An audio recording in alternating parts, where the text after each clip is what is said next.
ओम श्रीम परमात्मने नमः। आप सबका आपके अपने चैनल सुनीता भक्ति में हार्दिक स्वागत है। भगवान श्री हरि आप सभी भक्तों की समस्त मनोकामनाएं पूर्ण करें। भक्तों, आज है 4 जुलाई 2026 और दिन है शनिवार का। तो आज है आषाढ़ मास के कृष्ण पक्ष की पंचमी तिथि और आज अभिजीत मुहूर्त का समय रहेगा दोपहर 11:59 से 12:50 तक। तो आप इस समय में कोई भी शुभ कार्य या कोई भी नया कार्य अगर प्रारंभ करना चाहते हैं तो कर सकते हैं, जो आपके लिए श्रेष्ठ और शुभ समय माना जाता है।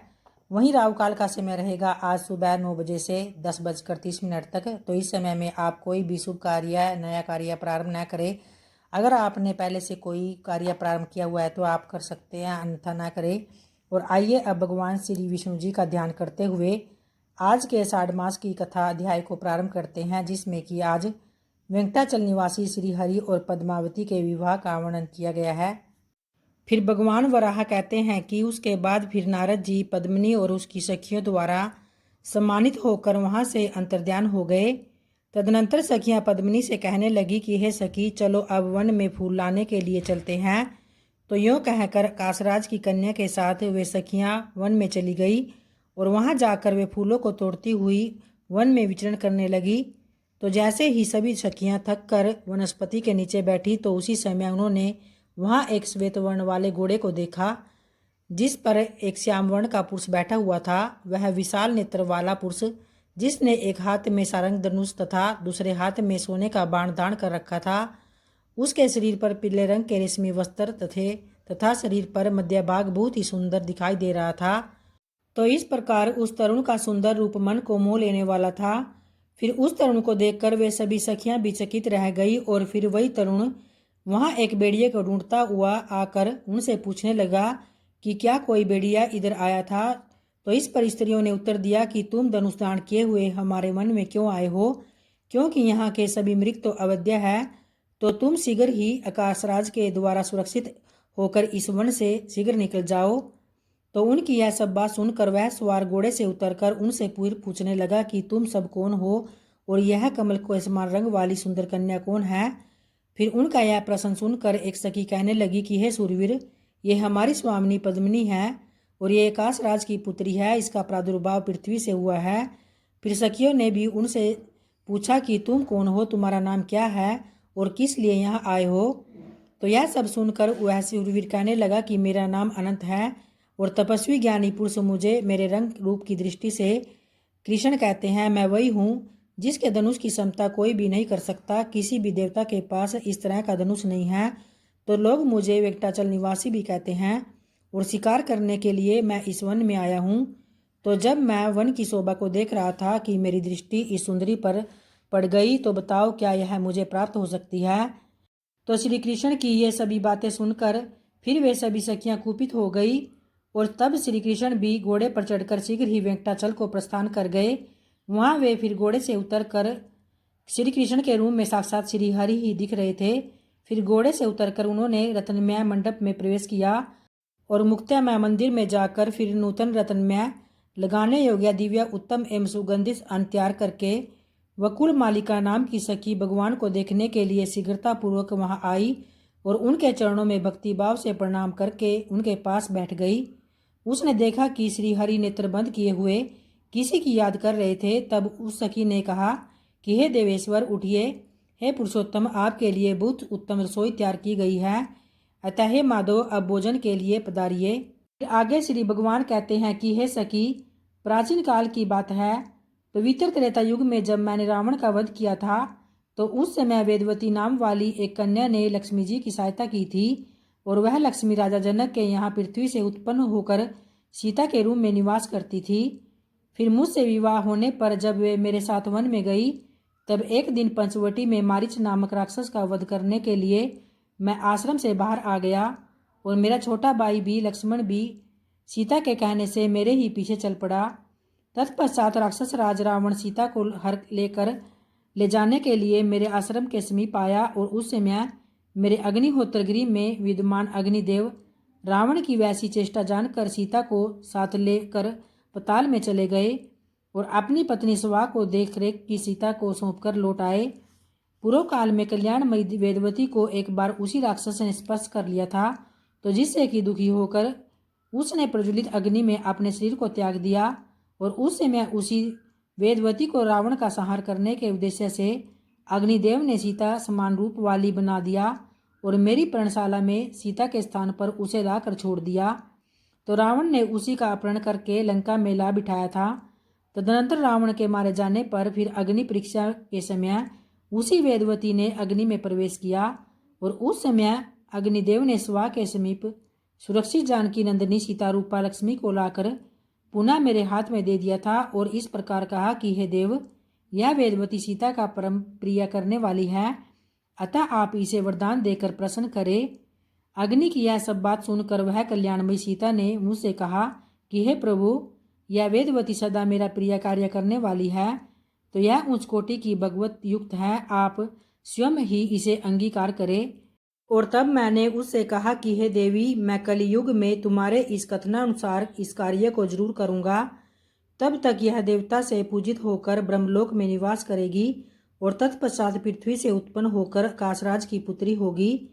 हे सखी, इस प्रकार मैंने और लक्ष्मी ने पूर्वकाल में जिसे वरदान दिया था वह सुंदरी इस समय नारायणपुर में पृथ्वी से प्रकट हुई है और वही लक्ष्मी के समान ही सद्गुणवती है।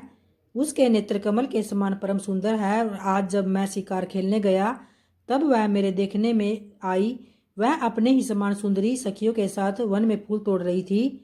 वकुल मालिके, तुम वहां जाकर उस कन्या को देखो और यह जान लो कि वह अपने अनुपम रूप और लावण्य से इस प्रशंसा के योग्य है या नहीं। और तब भगवान श्री कृष्ण के इस प्रकार कहने पर वकुल मालिका सखी देवादिदेव भगवान को प्रणाम करके गुंजा के दाने के समान लाल रंग वाले घोड़े पर सवार हुई और उनके बताए हुए मार्ग से चल दी। रास्ते में अनेक प्रकार के मृगों, पक्षियों तथा वृक्ष लताओं का अवलोकन करती हुई वह बारंबार प्रसन्न होती हुई वह आरणी नदी के पश्चिम तट पर जा पहुंची और वह स्थान बहुत से वृक्षों से हरा भरा दिखाई दे रहा था। वहां अगस्त्येश्वर के समीप अपने लाल घोड़े से उतरकर वह वकुल माला स्नान तथा जलपान करके नदी के तट पर विश्राम करने लगी। तो इतने में ही राजभवन से बहुत सी स्त्रियां देवता के समीप आई और वे सब उस पद्मावती की सखियां थी। उन्हें देखकर वकुल मालिका उनके समीप गई और इस प्रकार बोली कि हे सुंदरियो, तुम कौन हो? तुम्हारे आभूषण और आहार तो बड़े ही विचित्र हैं। तुम कहाँ से आई हो और इस स्थान पर तुम्हारा क्या कार्य है? तो उनकी यह सब बातें सुनकर सखियों ने मंद मंद मुस्कुराते हुए कहा, हम काशराज की रानीवास में रहने वाली स्त्रियां और महाराज की पुत्री पद्मावती की सहेलियां हैं। एक दिन राजकुमारी को आगे करके हम वन में गई थी और वहां उनके लिए फूल तोड़ती हुई सब सखियां एक वृक्ष के नीचे जा बैठी। वहीं हमें एक सुंदर पुरुष का दर्शन हो गया। तो उनके श्री अंगों की कांति इंद्रनील मणि के समान श्याम रंग की थी। उनका वक्षस्थल लक्ष्मी का निवास जान पड़ता था।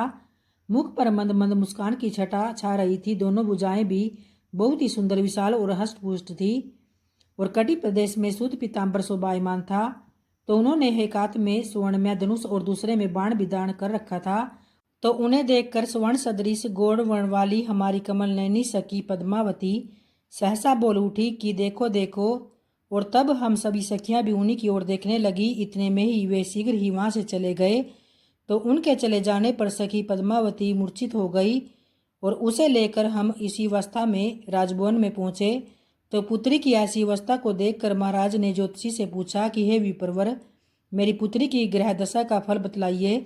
तब बृहस्पति के समान विद्वान ब्राह्मण ने मन ही मन ग्रहों को विचार कर कहा कि हे नृपश्रेष्ठ, कोई उत्तम पुरुष आपकी कन्या के समीप आया था और उसे ही देखकर यह राजकुमारी मूर्छित हो गई है। उसी के साथ पद्मावती का विवाह संबंध होगा। तब राजा से ऐसा कहकर ज्योतिषी जी अपने घर चले गए। और तब काशराज ने वैदिक ब्राह्मणों को बुलाकर आदरपूर्वक कहा कि हे ब्राह्मणों, आप लोग देव मंदिर में जाकर वेद मंत्रों के साथ शंकर जी का महाअभिषेक कीजिए। तो उनके ऐसा आदेश जानकर महाराज ने हमें बुलाया और इस प्रकार कहा कि हे कन्याओं, तुम भगवान के महाअभिषेक की सामग्री जुटाओ। तब राजा की यह आज्ञा पाकर हम सब सखियां देव मंदिर में आई हैं। अतः हे सुबगे, अब तुम हमें अपना परिचय दो। कहाँ से आई हो और किसके काम से यहाँ आगमन हुआ है, अथवा यहाँ से कहाँ जाने का तुम्हारा विचार है? जान पड़ता है कि इस दिव्य असव पर आरूढ़ होकर तुम देवलोक से आई हो। तो सखियों के इस प्रकार पूछने पर वकुल मालिका को बड़ा ही हर्ष हुआ और उसने मधुरवाणी में कहा कि मैं वक्ता चल से इस घोड़े पर सवार होकर आई हूँ और महारानी धरणी देवी से मिलना चाहती हूँ। क्या राजभवन में महारानी के दर्शन हो सकते हैं? तो उसकी यह बात सुनकर उन कन्याओं ने कहा कि हे सुबे, तुम हमारे साथ धरणी देवी का दर्शन कर सकती हो। तब वह कुलमालिका उन कन्याओं के साथ राजभवन में चली गई और उधर धरणी देवी ने अंतपुर में जाकर अपनी पुत्री से कहा कि हे बेटी, तुम्हारा कौन सा कार्य करूं और तुम्हें कौन सी वस्तु प्रिय है? माता के इस प्रकार पूछने पर फिर मनस्वी कन्या पद्मावती ने मत्स्वर में कहा कि हे अम्बे, संसार में जो सबसे अधिक नैनाभिराम है, साधु संतों के मन को भी जो परम प्रिय लगता है और ब्रह्मा आदि देवता भी जिसके दर्शन की इच्छा रखते हैं, जो सबसे महान और सर्वत्र व्यापक है, तेजस्वी पदार्थों में भी सर्वाधिक तेजस्वी है और देवताओं का भी देवता है, तो श्रेष्ठ भक्तों को ही जो इस लोक में सुलभ है तथा अभक्तों को जिसकी प्राप्ति कभी नहीं हो सकती, उसी वस्तु में मेरा मन है। हे माता जी, वह भक्तों को संपूर्ण कामनाएं देने वाला है, तुम मेरे लिए उसी वस्तु की खोज कराओ। फिर इस सब बात को सुनकर धरणी देवी बोली, हे सुलोचने, उसके भक्तों का लक्षण बतलाओ जिनके लिए वह संसार में सुलभ हो। तो पद्मावती ने कहा कि उनके मनोरम लक्षणों का वर्णन करती हूँ, तो ध्यानपूर्वक सुनो। तो इस तरह से भक्तों, आज के आषाढ़ मास की कथा महात्म्य का अध्याय ही संपन्न होता है और कल की कथा का वृत्तांत कल की वीडियो में जानेंगे।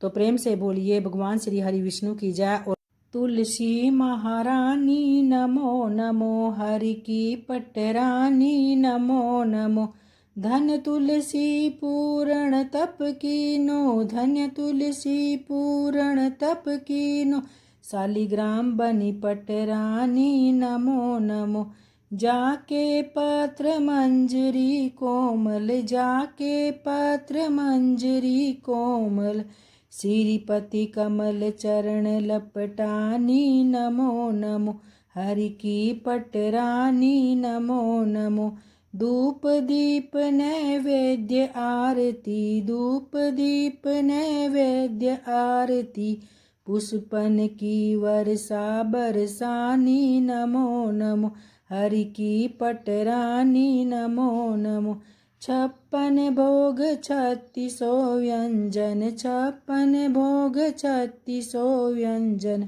बिन तुलसी हरि एक न मानी नमो नमो, हरि की पटरानी नमो नमो, सभी सखी मैया तेरो यश गावे, सभी सखी मैया तेरो यश गावे, भक्ति दान दीजे महारानी नमो नमो, तुलसी महारानी नमो नमो, हरि की पटरानी नमो नमो।